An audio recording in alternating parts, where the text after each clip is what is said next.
question we ask everybody is how would you describe the current state of the world today? Okay, la primera pregunta que le hacemos a todos es ¿cómo describirías vos el estado corriente del mundo? ¿Qué es lo que está pasando? Es una pregunta que da en el centro. Lo que está ocurriendo es exactamente lo que tenía que ocurrir de acuerdo a las profecías. El estado actual es un estado que a todas luces parece caótico. Es decir, estas polarizaciones, estos conflictos, bombardeos, economías que se caen, un planeta cada vez más devastado, uno podría fácilmente decir esto es un caos. Sin embargo, y a eso me refería de entrada, ese caos es el que se esperaba que ocurriera más o menos a esta misma altura en que está ocurriendo. Ese caos significa claramente, y esto es una respuesta que puede ser una respuesta en sí misma o el título, y abrimos el tema, la caída de los 4 paradigmas imperantes. La caída de los 4 paradigmas imperantes significa claramente la caída del paradigma de la economía, la caída del paradigma de la política, la caída del paradigma de la religión institucionalizada y la caída del paradigma de la ciencia como tal, como paradigma. Esto puede ser el título o la apertura del tema. 40 años atrás, a partir de esto, yo abrí mi investigación e hice más de, hoy por hoy, ya unos 150 viajes por el mundo, en las culturas que no se rigen por estos paradigmas. Is conflict a part of our evolutionary process? Is it necessary for the evolution of our awareness? ¿Es conflicto parte de nuestra evolución? ¿Lo necesitamos para nuestro curso a la conciencia? Clarísimamente la respuesta es sí. Recién te decía, hace 40 años inicié los primeros movimientos hacia lo que hoy, 40 años después, puedo saber que es un cambio de paradigma. En aquel entonces, como casi siempre cuando uno está en el caos, no tiene muy claro qué es lo que busca. Pero al menos ya es toda una diferencia ir a buscar y no simplemente quejarse del caos. Esas culturas originarias a las que visité durante más de 30 años, esos escritos sagrados que leí durante la mitad de ese tiempo, 15 años, mostraban con claridad que se necesita esto. Si el mundo anduviera perfecto, no habría lugar casi para la evolución individual. Al revés de lo que podemos suponer, no es que en un mundo mejor, donde todo ande perfecto, evolucionaríamos más. Y ahora podemos dar muestras, pruebas y comprobaciones de esto. Pero esa es la idea central. So how would you describe the aspects of human awareness? What aspect of human awareness are we locked into right now that this new paradigm is in the process of shifting? It seems that we are a very mental-based being. ¿Cómo describiría nuestro aspecto de la conciencia humana? Parece que estamos ahora como bloqueados en un aspecto muy mental. Claro, ¿no? claro. La palabra que yo uso es atrapados. Yeah. Mucho más que bloqueados, atrapados. Yeah. La pregunta es, ¿en qué estamos atrapados? Yo puedo decir que con casi 100% de aplicación, lo que voy a decir ahora lo encontré en todos lados. Cuando las culturas comenzaron a funcionar muy bien, esas culturas se cayeron. Ajá. Esto es una cuestión extraña, es una paradoja. Si lo vemos a nivel macroplanetario, lo mismo sucede en libros como los de Urantia, que cuentan historias interplanetarias. Cuando el planeta había llegado a un grado de perfección enorme, se fueron a buscar el caos a otro lado. Entonces, lo primero que necesito que entendamos, si se pretende un viaje parecido al que a mí me tocó hacer, ahorrárselos en 40 años a quienes tengan intenciones de iniciar un viaje interior, es que este caos en el que estamos atrapados es la excelente oportunidad para la evolución individual. Would you say that there is a supreme being or a universal intelligence, a universal design? ¿Vos creés que hay una entidad suprema o un diseño universal, una inteligencia cósmica, lo que la gente llama Dios? Eso.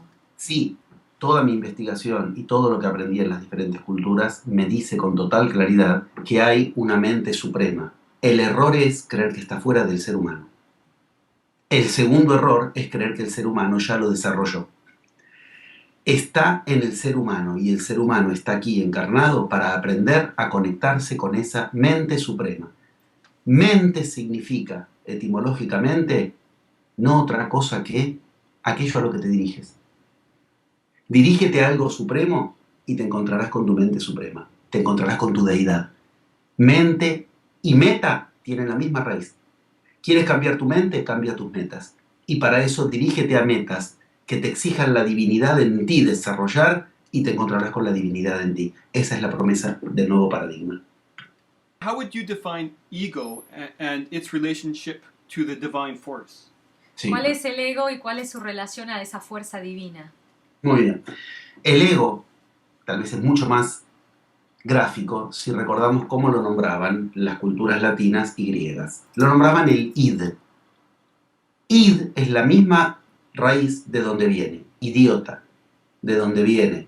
Identidad, de donde viene identificación y de donde viene idea. Todo eso es el ego. Ahora bien, hay un lugar más donde está el id. En el medio de la palabra realidad. Toda nuestra realidad está anclada, girando alrededor del ego. Entonces, vaciarse de ese id es lo que nos permite cambiar la realidad. La relación con lo divino es que ese id es una fuerza gigante que tenemos en nosotros, 90 veces más fuerte que lo que nosotros creemos que podemos manejar, y que a ese lo tienes que poner a trabajar para ti. Eso se llama poner a trabajar para ti a Shiva en la India. Y te encarnas para eso. Para aprender, en vez de seguir al idiota, ese idiota que los griegos graficaban como un cíclope hecatónquilo. Cíclope, tiene un solo ojo, pero es hecatónquilo, 100 brazos. Un idiota con 100 brazos que siempre logra lo que le ordenan. Ok, que logre lo que yo le ordeno. Eso se traduce en magia, porque va a encontrar siempre el modo, solo que como todo idiota, sigue lo primero que vio, lo que vio en los primeros 3 a 7 años de vida. Ese periodo que se llama la formación del ego. Some cultures suggest, native cultures, even Carlos Castaneda, suggests that it's actually a foreign influence on us. Carlos Castaneda en las enseñanzas de Don Juan sugiere que el ego es una instalación extraña. Él lo llama los flyers o los voladores. Tal cual, la coincidencia es total. Acá hablo como psicoanalista. Sí. La mejor forma de ubicar esto en una sola frase es la que dio Lacan. El yo, el ego, es un otro. El otro, o sea, la familia, la cultura, la época, deja en mí las programaciones que yo creo que son mi entidad, mi ego. Por eso es que cuando yo quiero hacer algo, el enemigo es el ego. El yo es un otro. Si tú hubieras nacido en la cultura de al lado o en otra época, tu yo creería que lo posible, creería que lo que está bien o lo que está mal es completamente distinto. ¿Pero de qué dependió tu yo? De eso, de lo externo. Por eso Castaneda establece un camino del guerrero. El único problema, por lo menos de acuerdo a lo que pude ver tanto en Castaneda como contrastándolo con otros autores, es que Castaneda nunca dice en forma directa si es guerrero, contra qué tiene que combatir. Yo entiendo que a la gente que lee Castaneda hay que recordarle que habla de un guerrero y que el combate es contra el ego. Simplemente es ordenar y darle una lógica a algo que de lo contrario me queda muy metafórico, camino del guerrero. Los 4 vientos de los que habla Castaneda y uno de los vientos me tiene que llevar hacia el guerrero. ¿Qué es eso? Guerrero contra el ego. Pero no me pongo contra el ego para destruirlo, sino para que, precisamente, yo logre que el ego haga lo que yo quiero.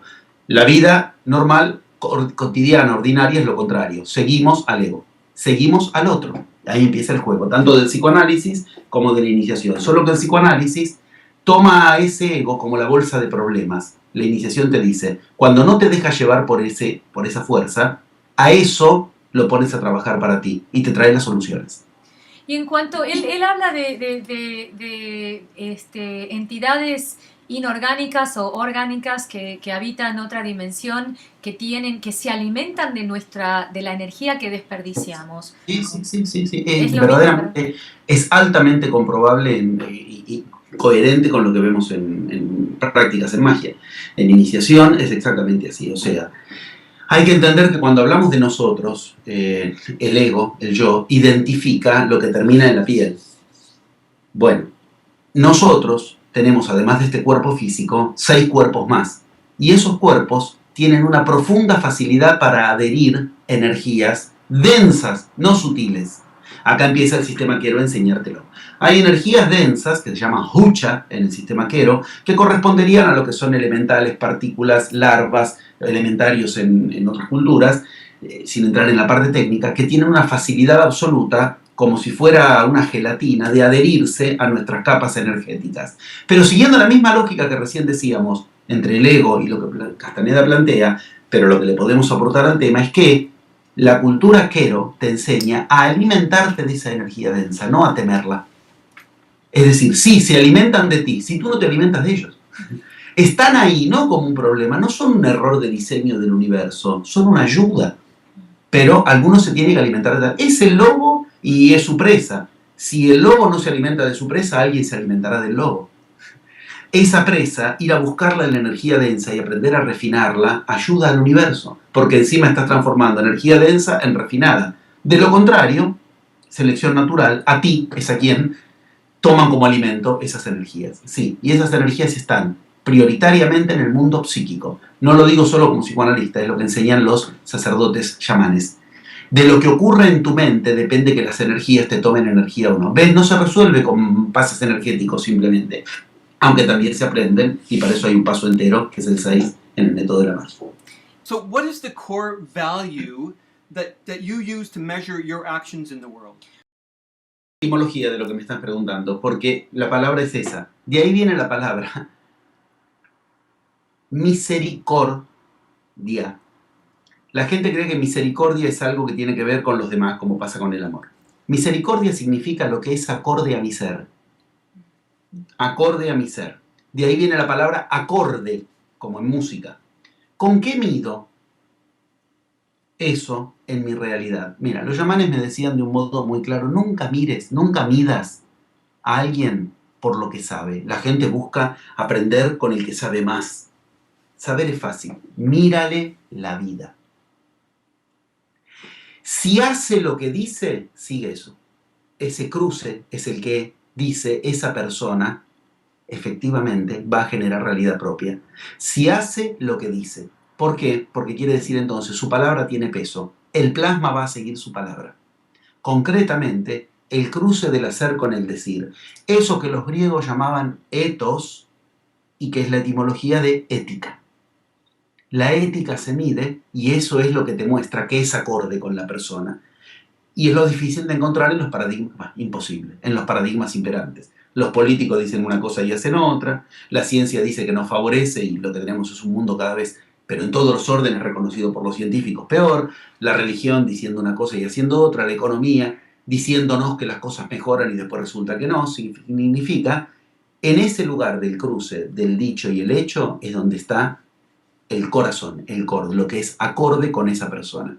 Si alguien dice que va a hacer algo y no puedo, no me sale, lo dejo de hacer, me dejo de dirigir, esa persona no tiene posibilidades de ser tomada como persona confiable, de poder, como dicen ellos. Concretamente, para eso los griegos inventaron una enseñanza que es transformar el ethos en ethos. La misma palabra de ética es la etimología de hábito o habito. Hacer las cosas por hábito. Y no puedo hacer otra cosa, yo dije que voy a hacer algo, pero sigue haciendo lo habitual. O habito lo que hago, estoy presente en lo que hago. Digo que voy a hacer algo y lo voy a hacer.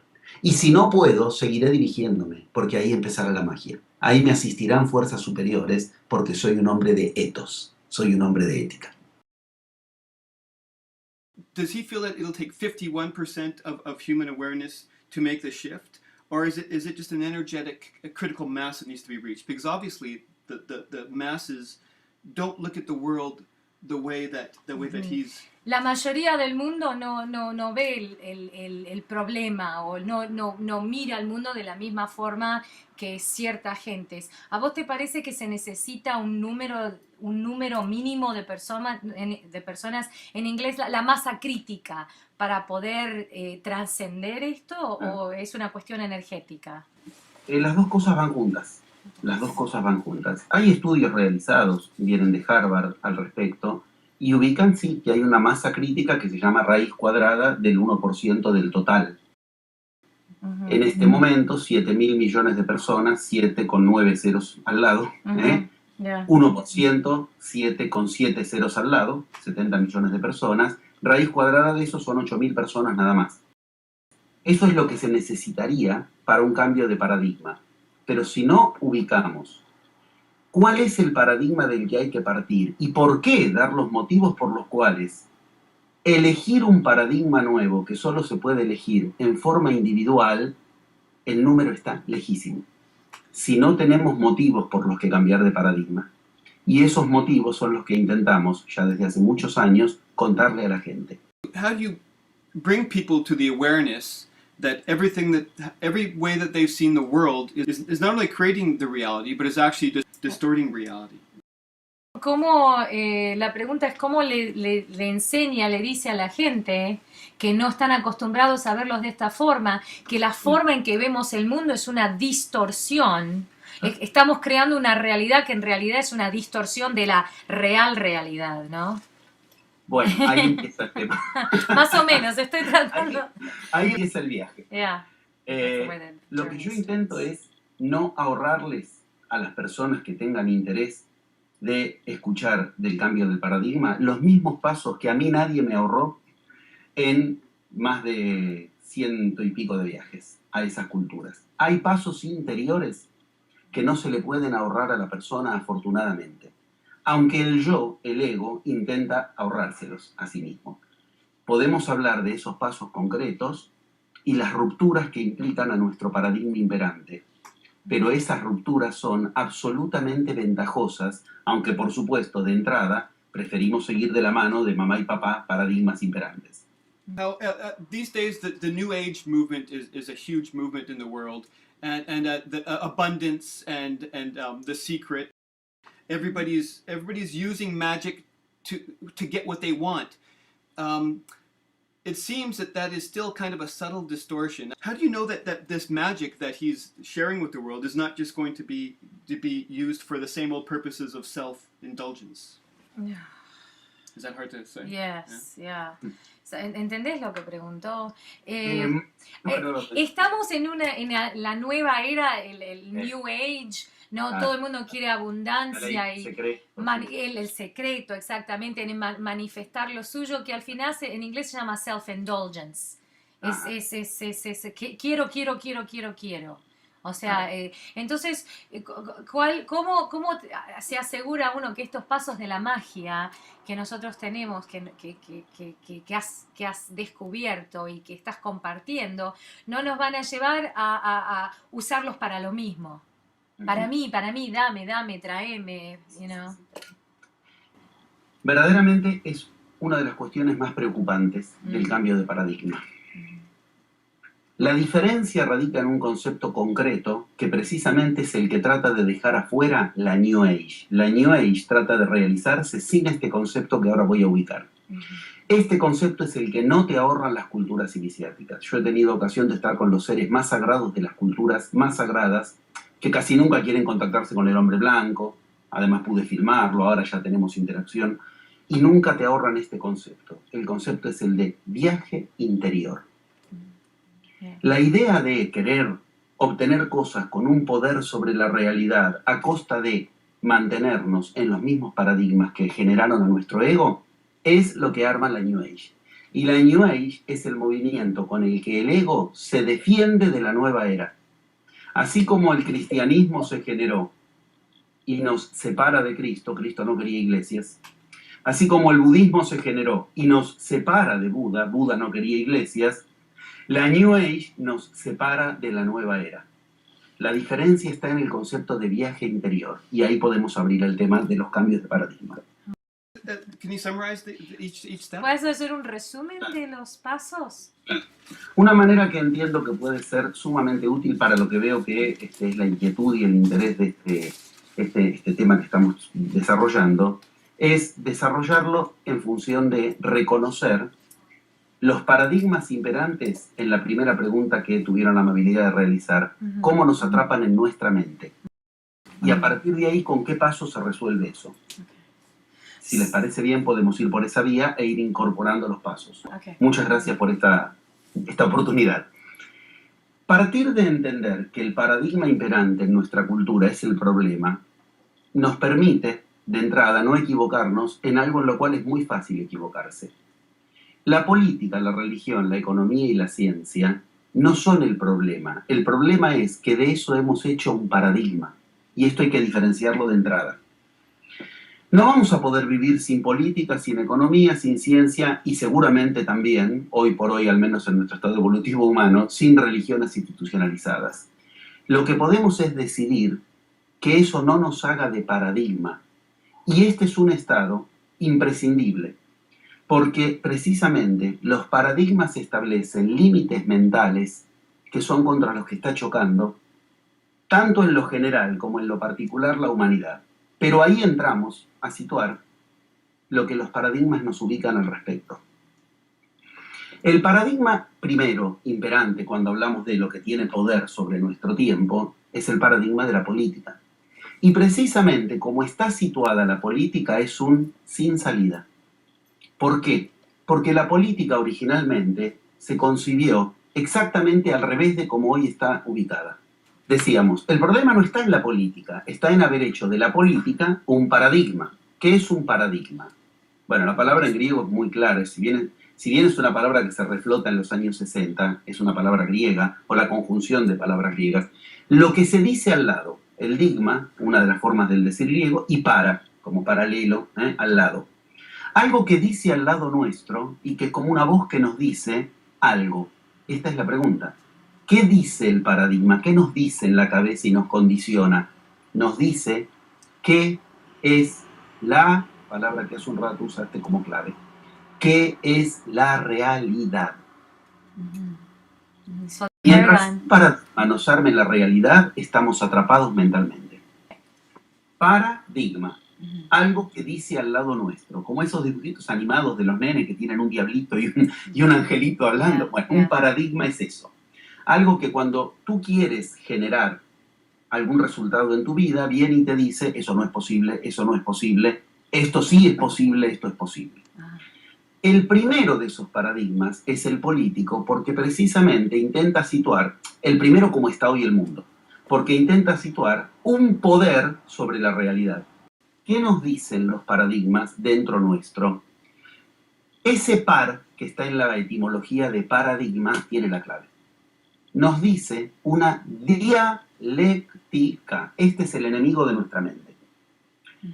He estudiado todo lo que conozco, al menos lo que conozco como Upanishads, como Vedas de la India. He estudiado lo que conozco al menos que existe de los griegos, Sócrates, Platón y Aristóteles, especialmente en esto Aristóteles, haciendo hablar a la lógica originaria que se supone que venía de Sócrates. He estudiado en las culturas indígenas. Todas coinciden. Estamos atrapados entre conceptos que son dialécticos. ¿Qué es dialéctico? Rebotamos entre esos conceptos cuando queremos hacer algo. Si uno pudiera detectar cuáles son las dialécticas en las que nos atrapa la política, la economía, la ciencia y la religión, ya puede liberarse e ir a buscar un paradigma que no me atrape en esas dialécticas. La buena noticia es que esas dialécticas ya están absolutamente desocultadas. Las culturas originarias no tenían estos paradigmas cuando funcionaron de acuerdo a sus escritos sagrados. Todas en algún momento dejaron de funcionar de acuerdo a esos escritos, porque esta es la oportunidad de lo individual. Si yo voy a seguir un paradigma sagrado porque toda la cultura lo sigue, ¿dónde está mi viaje interior? Por eso todas en algún momento se derrumban. Pero yo traté de estudiar los escritos e ir a los lugares de las culturas que fueron espléndidas y que otras siguen siendo espléndidas. Y lo primero que puedo decir que se detecta es que claramente no hicieron del paradigma imperante algo que les diga qué es realidad y qué no. Lo voy a decir otra vez porque esto lo considero central. No permiten que al individuo el paradigma les diga qué es realidad y qué no. De entrada hay un descondicionamiento, un sacarse los condicionamientos que como occidentales tenemos. Yo voy como occidental y digo, esto es real. Si yo tiro algo se cae y no lo puedo resolver. Para ellos eso depende de a quién suelta la cosa, que se le caiga o no. Este estilo de cuestiones de entrada rompe mucho los límites mentales. Y ahora podemos ir concretamente a cuáles son los límites que nos mete la política, la economía, la religión y la ciencia. No perdamos de vista que estamos hablando de culturas que funcionan de manera que a nosotros nos parecen ideales. Esto lo he visto en todo el mundo. Las culturas originarias tenían modos de vida que hoy nos parecerían imposibles. Nunca les falló una cosecha. Estamos hablando de culturas de 500 años, como los mayas, por ejemplo. No les falló una cosecha. Mientras se tuvieron dentro del paradigma del escrito sagrado originario de cada una de las culturas. No tenían cárceles. Cuando yo hacía las visitas, muchas veces les decía, cuando al principio iba más como turista, hasta que fui como investigador, dale, cuéntame, ¿dónde estaban las cárceles? No había. No habían hospitales. Una cultura donde no hay cárceles, no hay hospitales, donde no puede fallar una cosecha, es una cultura que hoy nos parece perfecta. No tenían enfermedades que no pudieran curarse. Se morían en un promedio de vida que hoy nos parece inalcanzable aún hoy, 120 años, y sin Alzheimer, sin Parkinson, con una sonrisa hasta un rato antes de morir. Me parecía demasiado ideal. Por eso traté de ir a lo más profundo y conocer a esa gente que hoy vive todavía así. Y lo puedo atestiguar. Y de hecho estuve y estoy en contacto con esa misma gente. ¿Con qué y cómo se logra? Ahí entra el tema. Acá entra el primero de los paradigmas necesarios de no permitir que se instalen en nuestra mente. Estos paradigmas que para Aristóteles se llamaban implicación material, y era lo que trataba de buscar primero en la mente de alguien. Hay que entender que Sócrates, Platón y Aristóteles, vistos desde el paradigma de la magia, son iniciados. Siguen los mismos pasos de la iniciación. Hablar de que Aristóteles buscaba detectar lo que se llamaba implicación material es lo que hoy llamamos dialécticas. En la India pasa lo mismo.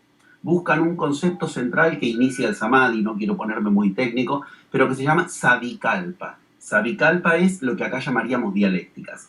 Cuando uno detecta en qué dialécticas está atrapado, entonces es cuando puede salir de la cárcel. La política nos atrapa en la primera dialéctica, en la cual hoy la tenemos invertida a como se lo usan esas culturas. La dialéctica es, una vez dicho, es muy evidente, pero hay que decirlo. La política nos tiene atrapados en la dialéctica entre lo particular y lo general. Y hoy la tenemos invertida. Hoy creemos que es un mérito lo plural, lo general, lo universal, el otro, y que si uno quiere ponerse en el centro de su realidad, egoísta, individualista, inmediatamente se le vienen todas las etiquetas como eso es malo, eso es malo. Ok, ahí tenemos la dialéctica invertida. Como en el origen funcionaba. Nosotros creemos que si se arregla la cuestión social, cada humano va a estar mejor. Pensémoslo un minuto. ¿Y de dónde se va a arreglar la cuestión social? Si no es de cada humano. Este viaje interior es una decisión que me pone en el centro de mi realidad y libero a los gobiernos, a las economías, de que me tengan que arreglar los problemas. Quisiera empezar por ahí, porque por ahí empieza el viaje. Ponte en el centro de tu realidad y no permitas que la mente de eso arme nuevas dialécticas, egoísta, individualista, y habrás empezado un viaje en el cual tú, generando tu realidad, estarás entonces en contacto con la única fuerza que nos puede hacer a los humanos generar realidad, la fuerza divina, porque de Dios es de quien se espera que genere realidades.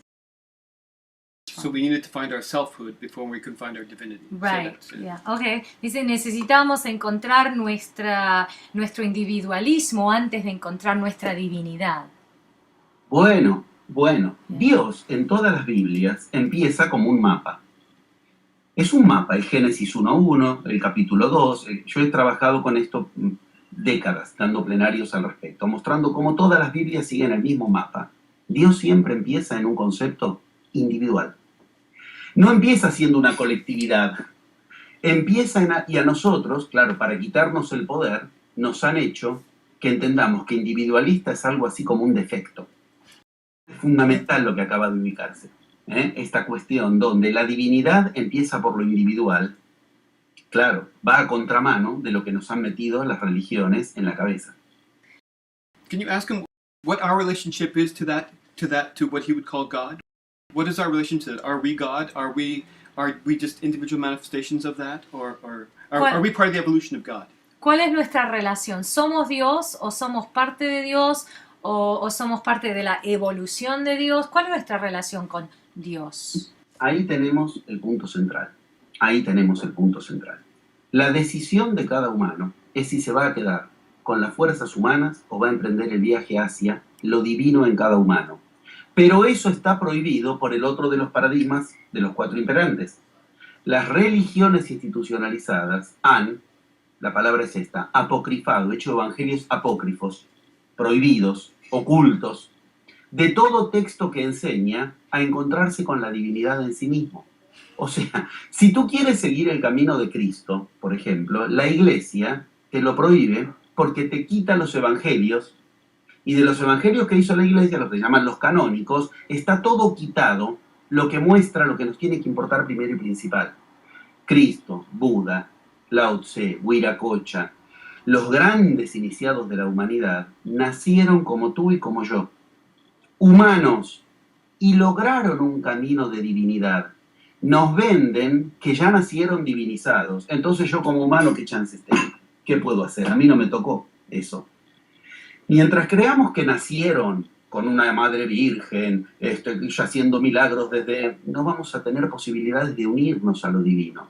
Como yo enseñé la historia oculta de Cristo, bueno, le he dedicado toda una investigación enorme que muchos años atrás lo ubiqué en plenarios de muchos meses y después lo condensé en Barcelona en un fin de semana. Esto está disponible. Lo que puedo demostrar es que cada uno de los iniciados, Cristo el más conocido en Occidente, empieza como humano y logra un camino de divinidad. Ese me sirve como modelo. Pero si me van a dar un modelo de alguien que se muere y resucita, que nace de la Virgen y que se escucha la voz en el cielo, ya me separaron de lo divino. Pero para empezar ese camino en lo humano, lo que empiezan es un camino individual, retomando lo de recién. Ahora lo ubicamos. Pero entonces, ¿qué es lo que, para llegar a la divinidad, a qué nos conectamos? ¿Viene de adentro? ¿Viene de afuera? ¿Es parte nuestro? ¿Somos parte de él? Esa es otra de las dialécticas. ¿Ves cómo la dialéctica adentro-afuera Ajá. es dialéctica que decíamos antes? Claro. Lo individual y lo plural. Ajá. ¿Ves? Cuando empezamos a hablar del tema, ahí es valiosísimo lo que acabas de aportar, porque nos demuestra que nuestra mente inmediatamente se dispara la dialéctica. Uno empieza a hablar del camino a la divinidad y fíjate que lo que aparecen son subrogados representantes simbólicos de esa misma dialéctica, interior-exterior, particular, general, adentro, afuera. Lo interesante de esto es iniciar el camino siguiendo el mismo recorrido que siguieron los iniciados. Ningún iniciado empezó por tratar de cambiar algo afuera. De hecho, en el más conocido en Occidente, en Cristo, podemos verlo, que él hasta estaba en contra de creer que la revolución se tenía que hacer afuera contra los romanos para liberarse del yugo romano siendo hebreo en su cultura. Él invitaba a un cambio interior que a él le llevó todo un recorrido y que lo hemos visto en detalle meticulosamente. Pero ese cambio interior liberó lo que ningún cambio exterior podía liberar. Ese cambio interior sigue 11 pasos, son los que he encontrado en común en todas las culturas y de eso he hecho lo que yo llamo el método de la magia, porque lo que se detonan son fuerzas de pura magia. Ahora, si voy a empezar ubicándome en el centro de mi realidad, significa que yo tengo que decidir qué quiero y qué no quiero en mi realidad, y no que la realidad decide sobre mí. Y estamos tan domesticados a creer que la realidad decide sobre nosotros, que esto en sí mismo ya es una revolución. Preguntarte, si tú no tienes la economía que tú quieres, la salud que tú quieres, el estado espiritual que tú quieres, la pareja que tú quieres, la solución no va a venir de la política en la economía, del cambio que la ciencia haga para que tú tengas la salud que tú quieres o no, sino que el cambio empieza en un punto muy concreto, que es descubrir que a eso lo estamos generando, pero no sabemos desde dónde. El camino empieza a mostrarme de entrada, directamente conectarme con la fuente desde donde genero lo que no quiero. Cuando yo detecto desde dónde genero lo que no quiero, acabo de descubrir que tengo una fuerza divina, porque me la pasé generándolo. Ahora puedo orientarlo hacia lo que yo sí quiero. Bueno, ¿y cómo lo hacemos? ¿Cuál es el primer paso? Bueno, precisamente, el primer paso en juego es el mismo que en las Biblias está. Todas por igual. Lees el Popol Vuh, lees inclusive el Bardo Todo, que aunque no es una Biblia, se lo toma como tal. Lees los escritos de los 5 libros de Oriente fundamentales, Confucio a la cabeza. Lees la Biblia judeo-cristiana, la que todos conocemos. Todas empiezan igual. En el inicio, ¿con qué se inicia? Con algo llamado verbo o logos, que tiene una misma traducción, sea del latín o del griego, palabra. La magia se inicia en el mismo lugar donde se inician las Biblias, cuando Dios pone en juego una pregunta fundamental, que hay que hacérsela. ¿A quién le decía Dios? ¿Por qué Dios dijo? Dios dijo haya luz. Si no había nadie más, se supone. Era puro individualismo, pero tenía que decir, ahí está el manual. Lo primero necesario es que digamos lo que queremos. Los humanos somos homo sapiens. Creemos que saber, pensar, nos va a sacar del caos. La India enseña exactamente lo contrario. En nuestra mente no hay otra cosa que lo llaman un mico, un mono, que va de idea en idea, salta de idea en idea, no la podemos frenar. ¿Con qué frenamos a la mente? Hoy estamos en un occidente, en un oriente totalmente vorágine, al que no le podemos proponer que esté 12 años haciendo contemplación para frenar la mente. ¿Con qué se la frena a la mente? Con lo que en cada Biblia Dios la frenó, pasando a palabra la idea. La magia empieza ahí. Vale recordar que la frase conocida en magia de abracadabra significa eso. Significa yo creo la realidad hablando. Averaje dabar es la etimología. Y significa entonces, cuando yo empiezo a generar la realidad hablando, estoy empezando a generar magia. ¿Y Dios con qué empieza en las Biblias? Con el verbo, con la palabra. Primer paso. ¿Por qué? Porque cuando yo quiero decir lo que quiero generar, me saltan encima los paradigmas imperantes mentales a decirme, no vas a poder, no vas a poder. Ahí empezó el viaje interior. Fíjense que precisamente esta es la cuestión, vale la pena fijarse, que Aristóteles exigía y que es de donde empieza Sócrates. Sócrates, Platón, Aristóteles. Aristóteles hace de esto la política. Pero el que le inventó toda esta cuestión no fue Aristóteles. Platón y Sócrates estaban como el tríptico, la Trinidad. Y Sócrates, ¿con qué empieza? Con la mayéutica. ¿Y qué es la mayéutica? Aprender a hablar. La política hoy es un arte de la palabra vacía. Y ahí tenemos la inversión de la que hablaba antes. Hoy creemos que la palabra no tiene poder, que a la palabra se la lleva el viento, que palabra de político. Ok, quien ingresa en el camino de la palabra descubre frases que en Cristo son transparentes. Tus palabras te condenan o tus palabras te liberan. El mensaje es totalmente claro. Hay que tener un cuidado absoluto con la palabra. Esa palabra, precisamente, tenía que lograr ser plena. Entendamos qué significaba esto para los griegos. Acá entraba un concepto genial de los griegos que se llamaba parousia. El final es Mesía, igual que el Mesías, porque era el que tenía autoridad con su palabra sobre las cosas. ¿Qué se le exigía a alguien para ser gobernante político en el sistema inventado por Aristóteles, que viene, insisto, de las enseñanzas mayéuticas de Sócrates? Que demuestre tener palabra plena. ¿Qué es demostrar tener palabra plena? Que si dice algo, lo va a hacer. Hoy nos creemos que eso no es necesario. Bueno, yo dije que voy a hacer cosas, pero al final no puedo. Ah, no puedes como humano. Ahí es donde, si no renuncias a tu palabra, te asistirán fuerzas superiores, como prometen todas las religiones, todas las Biblias, y la magia lo ubica. Primer paso, pasar de idea a palabra. Logos, que también se traduce como idea, no es cualquier idea. Es la idea que logro verbalizar. Es como cuando yo digo, Esta idea es la que vale de todas las que hay en mi cabeza. Ese es el logos, no cualquier idea. Sin complicarlo demasiado, ahí lo podemos ver con claridad. ¿Dónde empiezo? ¿Dónde empiezan las Biblias? Pero cuando yo digo, yo quiero generar tal realidad, quiero ganar tal cantidad de dólares por mes, quiero tener tal estado de salud, y me viene el paradigma imperante hacia mí, no se puede, no se puede, entiendes que empiezo a tener que decidir de qué lado me voy a poner. Del lado de que el paradigma me arme la realidad, o tendré que acudir a otras fuerzas, que ahora vamos a ver cuáles son, que me van a impedir que los límites del paradigma decidan sobre mí. En principio está claro. Sí, sí, la palabra, Bien. the word, right? La palabra. Yeah. Primero, empezamos por ahí. Bueno. Pero cuando yo quiero decir, resulta que empiezo a encontrar que cuando quiero ubicarlo, mis condicionamientos me dicen no se puede. Muy bien, acá tenemos una gran ventaja. Todas las culturas iniciales empiezan por la palabra para generar realidad, pero todas dicen que a esa palabra hay que transformarla en la otra significado de la palabra logos.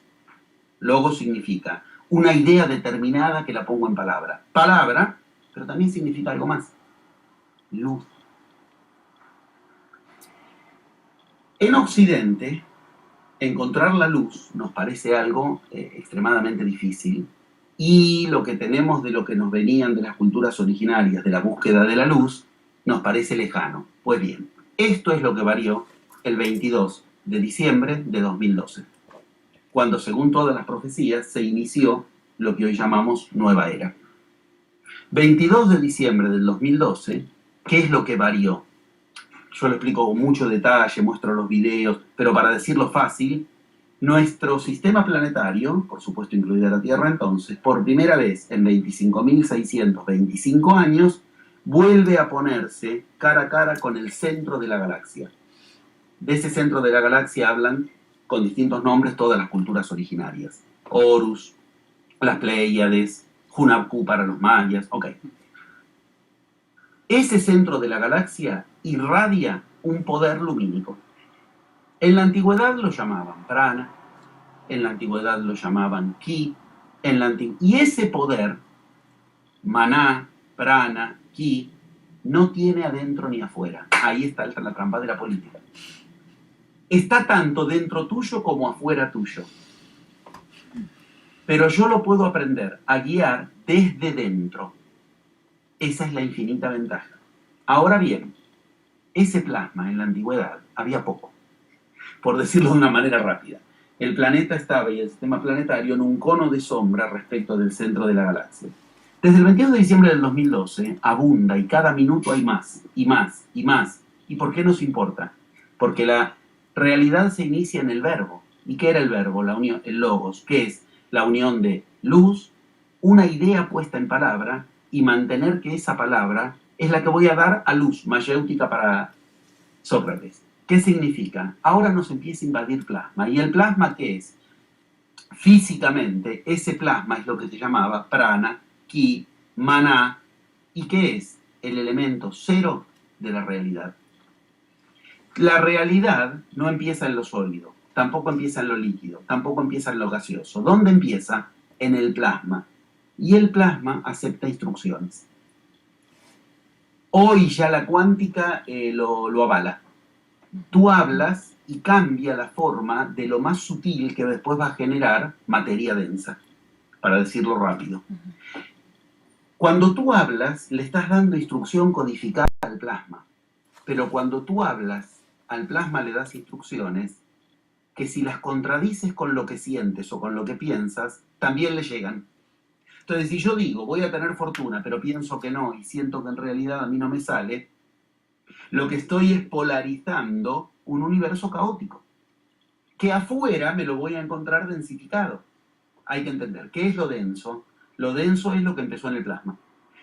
El estado es plasma, gas, líquido, sólido.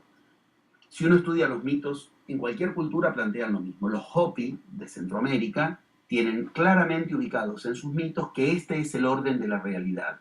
Luz, sonido, lo grafican con el rayo, el rayo, el trueno, el agua y la semilla, lo denso. todo empezó en el rayo. Luz, sonido, ahí ese sonido se transforma en algo un poco más denso llamado lo fluido, el éter de los griegos, el líquido para los Hopi, y eso es lo que va densificando si se transforma en billetes en tu bolsillo o no. Se transforma en un tumor o quita el tumor. Decir esto es una responsabilidad infinita, porque implica no detenerse en lo que los paradigmas imperantes me dicen que se puede. O sea, si la ciencia me puede curar una enfermedad, que me la cure, pero cuando la ciencia me dice que no se puede, empieza el problema. Porque yo ahí tengo que elegir en qué paradigma entonces me apoyo. Lo primero que se necesita para liberarse del paradigma político es aceptar que el poder empieza de lo individual a lo particular. Y toda política nos trata de convencer de lo contrario.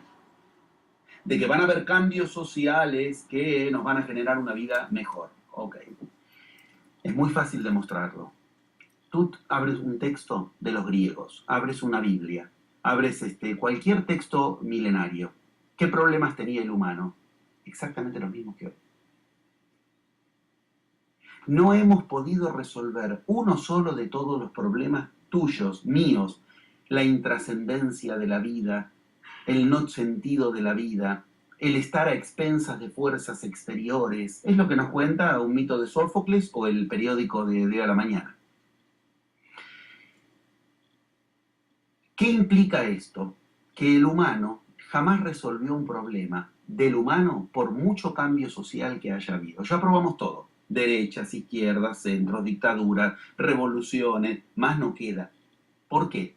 Porque en el origen de la política, tanto para Aristóteles como para las culturas originarias, es igual, tú tenías que demostrar tener palabra plena. Yo digo algo y lo voy a hacer. Ese llegaba a gobernante. Hoy, ¿qué tenemos que demostrar para llegar a gobernante? Una buena campaña electoral, una linda sonrisa. O sea, lo que se pide hoy es un vacío absoluto respecto del primer paso. Que si yo digo que voy a... Yo he estado, por ejemplo, con los queros, la cultura indígena del continente americano, que tal vez llegó a lo más espléndido, porque si bien eran parte de los incas, nunca fueron alcanzados por el conquistador, por la iglesia, nunca. Ellos se encerraron en su energía, en su burbuja energética, y estuvieron 500 años protegidos ahí adentro, hasta que por su profecía los tuvieron que abrir. Bueno, yo tengo contacto con ellos directo, y allá en el lugar difícil, donde es muy difícil llegar. Vengo de una experiencia con ellos, con los 7 más elevados de ellos, que además, bueno, después si quieres te cuento muchos detalles, pero ya hacen a cuestiones muy del uso de este paradigma. Los queros, precisamente, mostraban esta misma cuestión de un modo genial. ¿Qué mostraban? Para que alguien logre ser gobernante, lo que hoy sería un presidente, tenía que pasar pruebas donde simplemente tenía que decir lo que iba a hacer y hacerlo. Pero eso que decía que iba a hacer tenía que superar fuerzas humanas. Se llamaba Guaramicuy, era una ceremonia donde había que hacer algo que tú estabas seguro que no ibas a poder hacer, algo que nos parece sobrehumano. ¿Por qué? Porque de ese modo mostraba que su palabra tenía valor. Esa es la palabra que sigue el plasma. Okay. Hay leyes muy concretas al respecto. ¿Qué hace el plasma? El plasma es un verbo, plasmar. El plasma genera realidad. Pues bien, pero no sigue cualquier orden. Sigue la orden plena, la de la parousia de los griegos que decíamos, el que tiene autoridad. Ahora, autoridad, los griegos lo tienen muy clara la etimología, es auto, sobre mí mismo. Hoy día creemos que autoridad es sobre los demás, que la autoridad es un auto significa sobre mí mismo. Bien, cuando alguien hoy quiere tener autoridad, o sea, decir, me voy a poner en el centro de mi realidad, ocurre que se lo acusa de todo ese individualismo que supone, entonces no te van a importar a los demás, es que no te va a salir lo que quieres hacer, si tú quieres afectarle la vida a los demás. Esa era la diferencia para los griegos entre la parousia y el kratos, que es de donde viene democratos, democracia. Ese poder sobre los demás era el poder político. Tú necesitas otro poder. Ese poder en ti genera que lo que ocurra con los demás sea armónico con lo que tú tienes dentro. Perdóname que te interrumpa, estamos teniendo un problema con la calidad del network. No sé si deberíamos llamarlo Vamos otra vez. Esto que ocurrió, Ajá, sigue sí. las leyes de lo que estamos diciendo. ajá.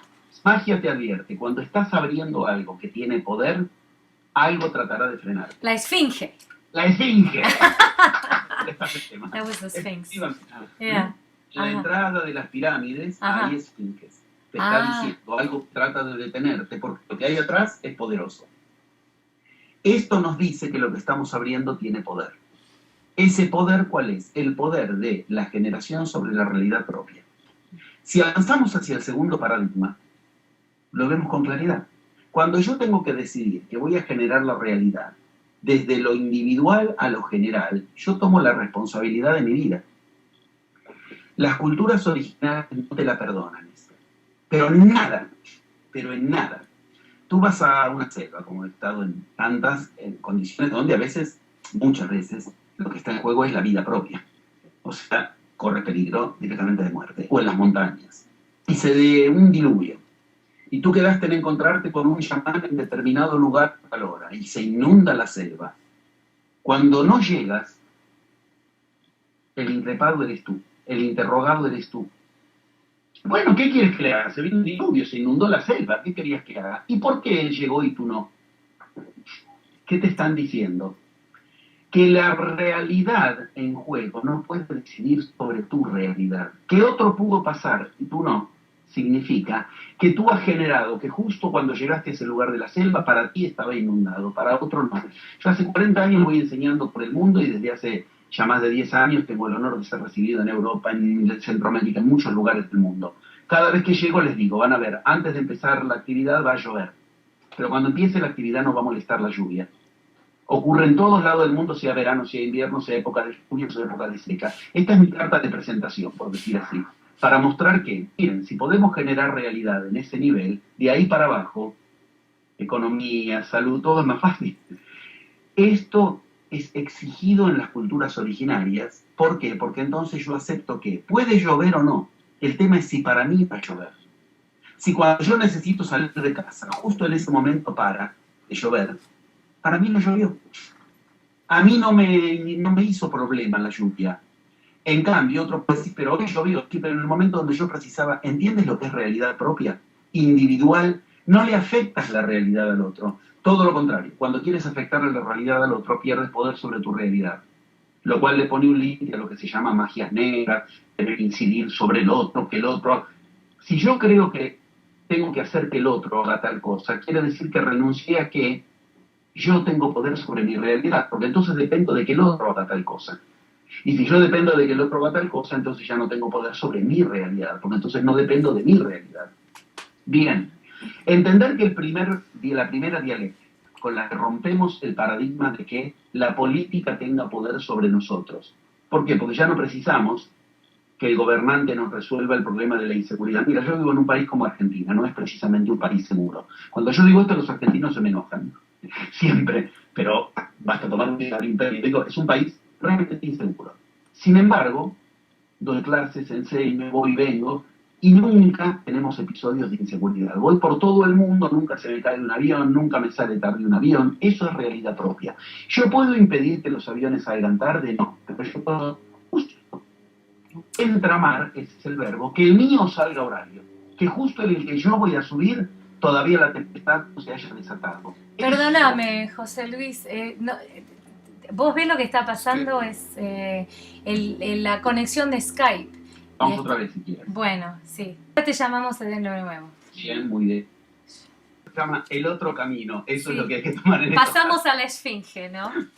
Exactamente. Yeah. Muy bien, muy bien, muy bien. Bueno. Bien, perfecto. Sí. No sé en qué punto había empezado a fallar un poco la conexión. Retomo desde algún lugar ¿Por qué previo. no vamos al segundo paso? Claro, o, claro. o ya lo vimos de alguna forma Claro, en lo que habías dicho. en lo que estoy tratando de hacerlo de un modo que ingresen juntos de acuerdo a los paradigmas, a lo que vamos viendo sobre los paradigmas. ¿Por qué?